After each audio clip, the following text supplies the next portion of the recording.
গ্রামে নাকি চুলকানি ডাক্তার ঢুকেছে, কিছু শুনেছিস নাই? হ্যাঁ শুনলাম তো, কিন্তু আমার কেন জানি মনে হচ্ছে ডাক্তার শালা ভণ্ড। কেন হঠাৎ করে তোর এই মনে হলো কেন? তুই একটা জিনিস চিন্তা করে দেখিস, ও ডাক্তার মানুষ, আবার ও সাইকেলে চালায় বললে বেড়াচ্ছে, নিশ্চয় ওর মধ্যে কোনো ঘাবলা আছে। আরে ওরাম কিছু না, আমি খাজুরায় খবর নিয়েছি, সে ভালো ডাক্তার, সে ভালো মানে চিকিৎসা করে। আমার তো যাওয়াই লাগবে, আমার যে অবস্থা, আমার না গেলে হবে না। ঠিক আছে, যাই দেখিস, যদি ভালো হয় তাহলে তো ভালো।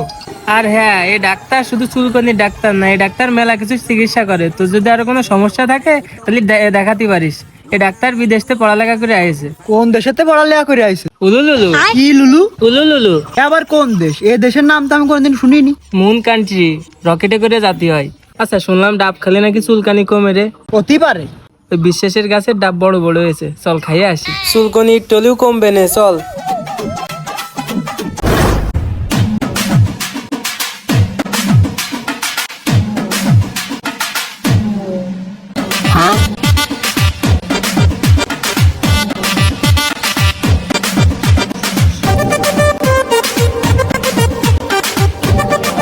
পিছনে আগে দাঁড়াচ্ছেন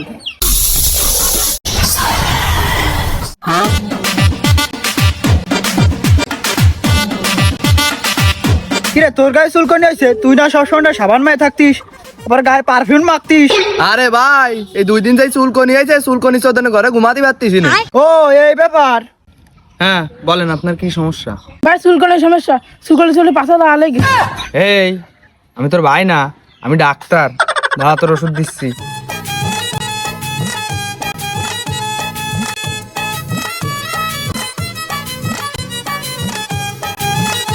জানি জানি চুলকানি, সেই জায়গা দিনই 3 বার করে এই মলমটা লাগাই দিবা, ঠিক আছে?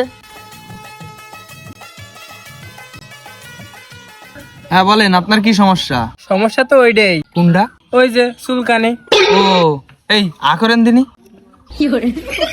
চুলকনির আগে তো আপনার দাঁতেও সমস্যা, হালকা গাল দিয়েও গন্ধ বাড়াচ্ছে, গা দিয়েও তো গন্ধ বাড়াচ্ছে, একটু সরে যান। কি কন? আমার ভালো দাঁত, আমি গোস্ত খেতে পারি, ভাত খেতে পারি, আমি সব খেতে পারি, আমার ভালো দাঁত তুলবেন মানে?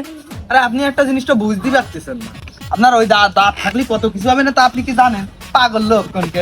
এই ধরো না ওটাই না আমার দাঁত, না, এই আমার দাঁত- ধন্যবাদে চিকিৎসা করে। এই দাঁত থাকলে ক্যান্সার হয়ে যাবে না, ক্যান্সারের সাথে মরার চাইতে এই দাঁত আমি না উঠালে হয় না? না উঠলে হবে এই না। আমার ভালো দাঁতটা চলে যাচ্ছেন, আর সর পড়ে দেখছি ওটা গোস খবর নেই। এই তুমি দাঁড়ায় রয়েছো কিসের জন্য? ব্যান্ডেজ করতে পারতেছো না? ব্যান্ডেজ করো। ও কি ব্যান্ডেজ করতে পারো?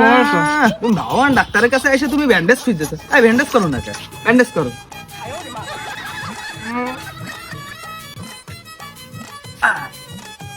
ভাই সবাই কেমন করে?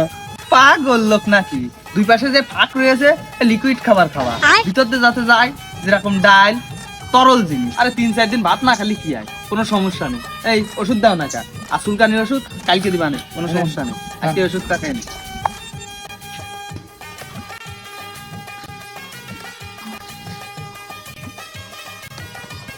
বলো তোমার কি সমস্যা? ডাক্তার সাহেব, আমি আগের থেকে আপনার খোলামেলা একটা কথা কয়ে রাখতেছি, কেন জানি আপনার আমার বিশ্বাস হয় না। চিকিৎসা যদি করেন আমার ভালো করে করবেন, নাহলে আপনারা গলাটাতে আপনারই বাড়িতে চলে দেবেন। কিছু মনে করেন না, আপনার গালের উপর একটা মশা বইছে, তাই তাড়াই দিলাম আর কি। সমস্যা তো আপনার সমাধান হবে, কোন কোন জায়গার সমস্যা সেটা আমার খুলে বুঝে বলেন। চুলকনি তো আমার সারা গায়ে, বিশেষ করে আমার এই জানটা, আপনি যদি দেখেন আপনি ভয় পেয়ে যাবেন।